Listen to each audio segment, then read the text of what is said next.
What is going on, everybody? My name is Japes, and welcome to the third episode in this Sunday's 3-pack. I'm glad you guys have been enjoying the first two, or at least I hope that you have. If my voice is a little bit off, it's because I was using it probably a little bit too much last night. I had a bar voice, so it was probably a bit loud. But as you can see on the screen here, the majority of our players have sold. We only have a few here, Dembele being one of them. I'm going to just drop his price by a little bit and hope that he sells. But we've got 551,000 coins, plenty of coins to go out and get Cristiano Ronaldo, the player that everybody has been wanting to see me get for the longest time. We've already had Messi, we've had an informed Ibrahimovic, and now we have what is it, 9 now? I think it's CR9, not CR7 anymore.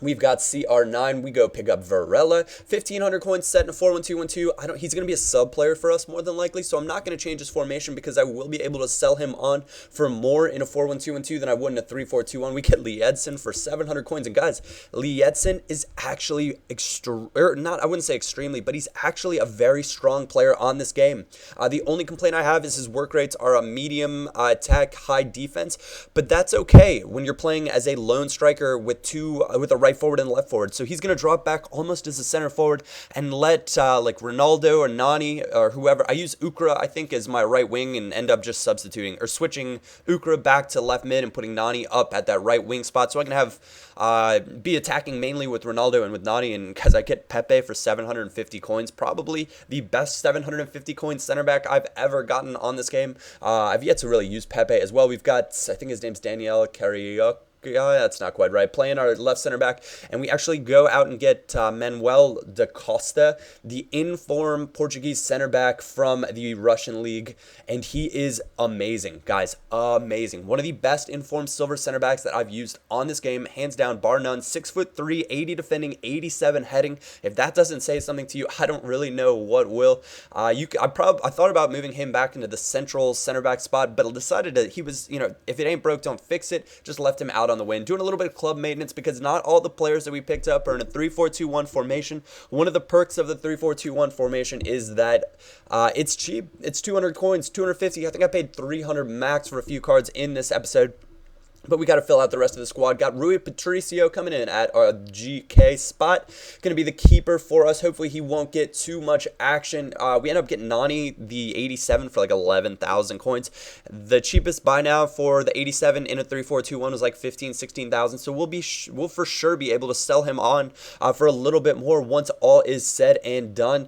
Or at least I think I will be able to. You never know though. Getting him at the left mid spot so we can play him right behind Ronaldo to get that full chem, and then move him up to right wing once the game starts. And I know that's kind of contradictory to what I usually say, where it's like, hey, I'm too lazy to swap things around in the game. But when it comes to player switching and attackers versus, it's one of those things. Actually, one of the first FIFA videos I ever did was, God, I remember being so nervous in that, it was a tip on formation. And what formation was all about is I was like, just pick a formation to get all the players in that you want to use and then switch to whatever formation you want at a later point. Because when you do that, it's for this purpose, it could be, well, all the players I want to use 3-4-2-1 formation, then I'm going to switch it to like a 4-2-2-2 because that's the actual formation that I want to play.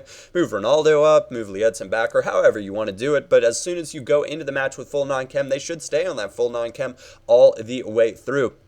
So I know it's been a lot of club maintenance and getting things together, or they're getting the whole squad together for that nature. We're just filling out the bench spot right now, and you guys are going to say, Japes, why aren't you using, the man of the match, Matinho? Why aren't you using Raul Morales?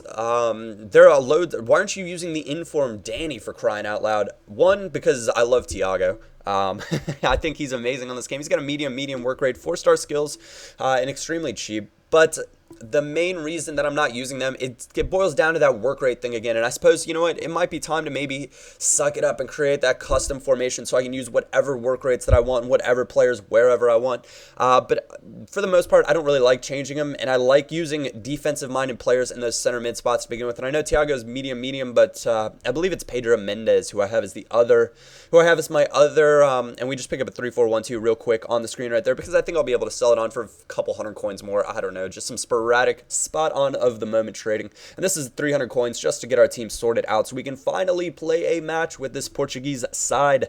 I'm not sure who the the third country that you guys selected in the Facebook poll was, but I think we might keep a hold of this team and build off of it a little bit. Obviously, you guys have been waiting to see Ronaldo out there, and I gotta say, he is kind of fun to play with. As much as I may or may not be a fan of his in real life, or his, let me correct that, much of a fan of his, his attitude. There's no denying that he is an exceptionally good player, but his attitude, look at this. This is another trollish PK. I thought, I guess the keeper clips him with his feet to begin with. I was just like, oh my gosh, this game is just not going well.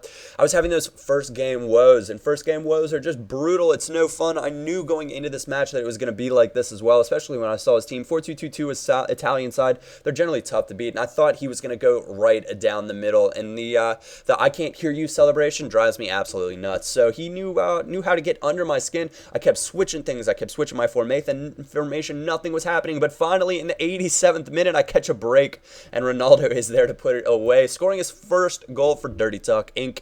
And what a goal it was. Absolutely not. But the timing was right. And in the 90th minute, there could be only one outcome. Getting one more chance. At this point, I subbed Varela on to play right wing. I'd taken Lee Edson off and moved Ronaldo to the middle. And Varela is on the break. And I absolutely love Varela on this game. He is, or on Ultimate Team at least, he's amazing. And that is why. Little McGeady spin chop inside 5-star weak foot on the FC Porto attacker.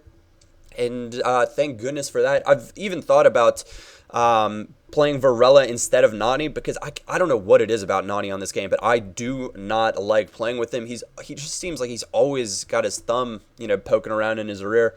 He's kind of just like picking daisies in the corner for me. He's never in the right spots.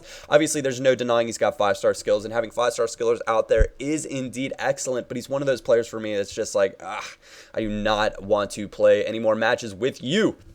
But we're probably going to leave him in there anyway, because, hey, that's just how the cookie crumbles. Got to get the best players out. And this guy I'm coming up against, I was like, oh, okay. That is a pretty nice side you got there.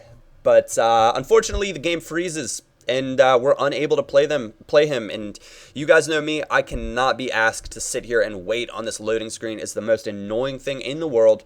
Obviously, I didn't rage quit before. He must have rage quit. I just kind of hung out there for a second, was like, oh god, 90 messages. I'm gonna have a tough time. If you guys, and for messages for that matter, if you guys send me a message on Xbox, there's a strong chance that I won't respond to it. I'll probably read it, but there's a strong chance I won't respond to it, just for the sake that I cannot stand typing in using the keyboard and having to go through every letter. If you send me a message on YouTube, you have a much higher chance of me responding to it, just because I can use an actual keyboard, type it out. And this guy has not a very strong side. Some decent players on there. He ends up substituting out Soji, the striker, for Walcott. But we take our little smart pass here in the 9th minute to get an early lead, especially after that first match. I was feeling not so confident in this side, but this match would do wonders for my confidence. If you guys are still hanging out at this point, Ronaldo getting busy here, a little pullback action and a roulette chop. Oh, that's going to be a penalty 10 times out of 10. No way. He took the decision out of the ref's hands. He had to give it at that point in time.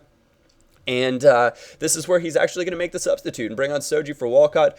Get ready with it. 1,000, 2,000, holding on over, and there it goes. And that actually wasn't the perfect penalty right there. I think if he dove that way, he might have saved it. But I saw on that penalty, remember that he stood still in the middle, kind of waiting for it to go down the middle. So we will remember that. Some nice work here, though, in the 32nd minute, full-on team play.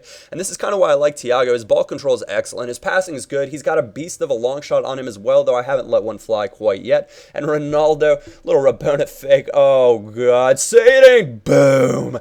Right to the back of the neck. Give me some of that dirty talk there. Cristiano Ronaldo. And I guess that's why you guys have been wanting to see me play with him, for little goals just like that. Obviously, it's a little bit of a defensive error as we watch the replay. He runs his players into one another, so whoop. And that gives Ronaldo enough time to put it away.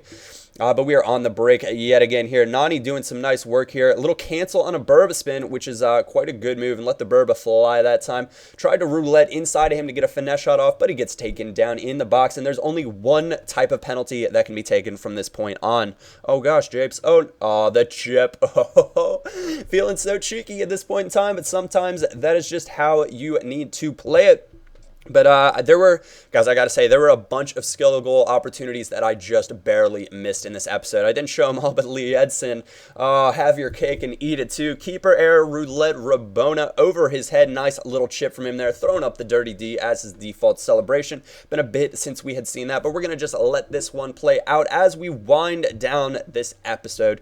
I have not won the tournament yet. I have just played this match, literally just played this match today. I'm going to go get a cup of coffee after this, and I got asked a couple times, Japes, are you going to be streaming today? The answer is probably not. I think I'm going to be going up to the lake instead, so do a little wake surfing or wake boarding, hopefully all of the above. Another goal here from Nani to close out the episode. If you guys did enjoy the Sunday 3-pack, a like or a thumbs up is always greatly appreciated as long as you did enjoy the episode.